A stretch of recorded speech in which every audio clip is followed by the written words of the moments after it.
A very happy morning to all my students. We have started with the chapter metals and non-metals, and we have done with the chemical properties of metals.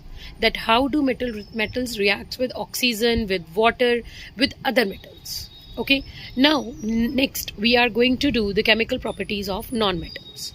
Now non-metals, as we have already done, that it is the less reactive form of an element, so they are not that much reactive, they do not react as much the metals react, but they are having the electronegative character. Like metals have electropositive character, that is they have a tendency to lose electron. These have electronegative character, that is they have a tendency to accept electron.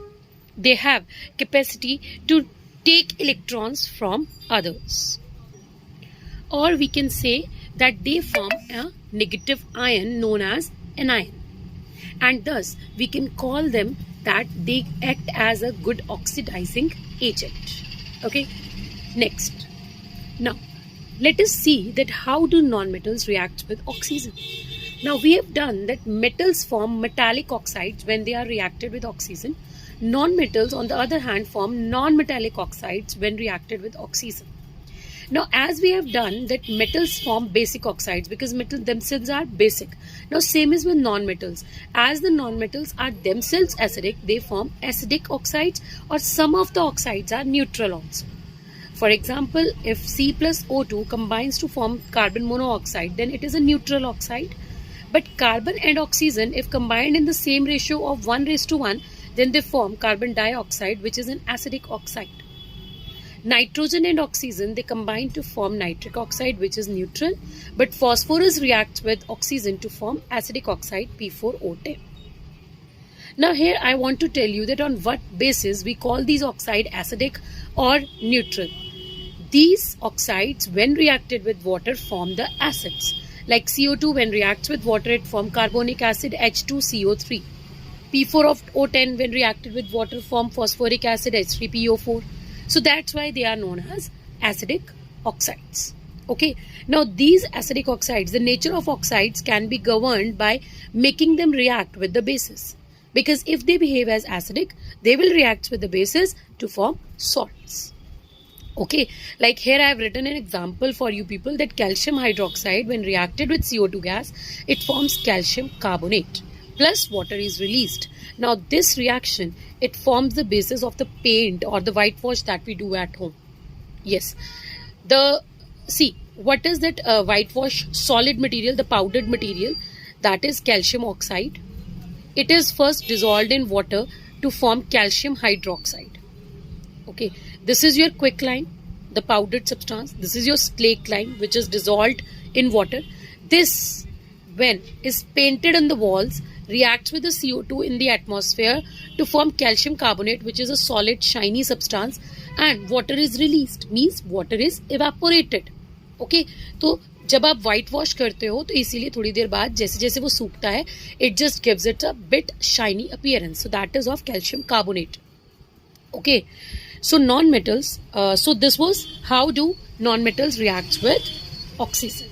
Now next is non-metals, they do not react with dilute acids because they themselves are acidic.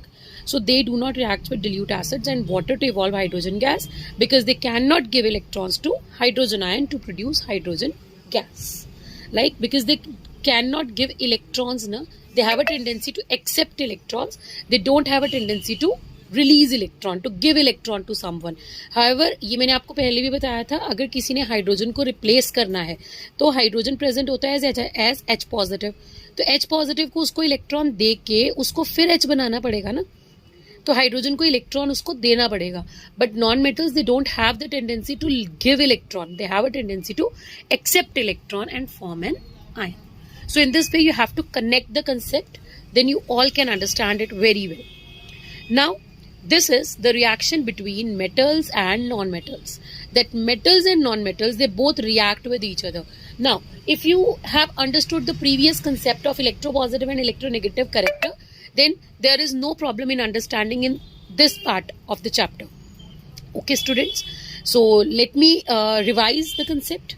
So metals जो होते हैं, they are electropositive in nature, that is they have a tendency to lose electron, right? And non-metals, they are electronegative, that is they have a tendency to accept electron. So what will happen in the reaction of a metal and non-metal?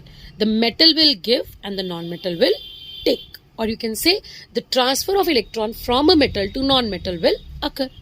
Okay, now if one is giving electron, it is forming a positive ion, and if the other is taking electron, it means it is forming a negative ion. So whenever a positive ion cation and a negative ion anion combines, they form what? They form an ionic compound. Okay, so क्या हम conclude कर सकते हैं इस सारे से कि जब भी मेटल्स नॉन मेटल्स के साथ रिएक्ट करती हैं, they form ionic compounds.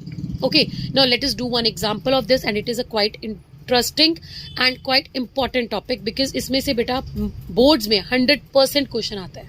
Okay, so let us do it. Now for example, I have taken example of potassium chloride. Now potassium chloride, I need potassium and chloride.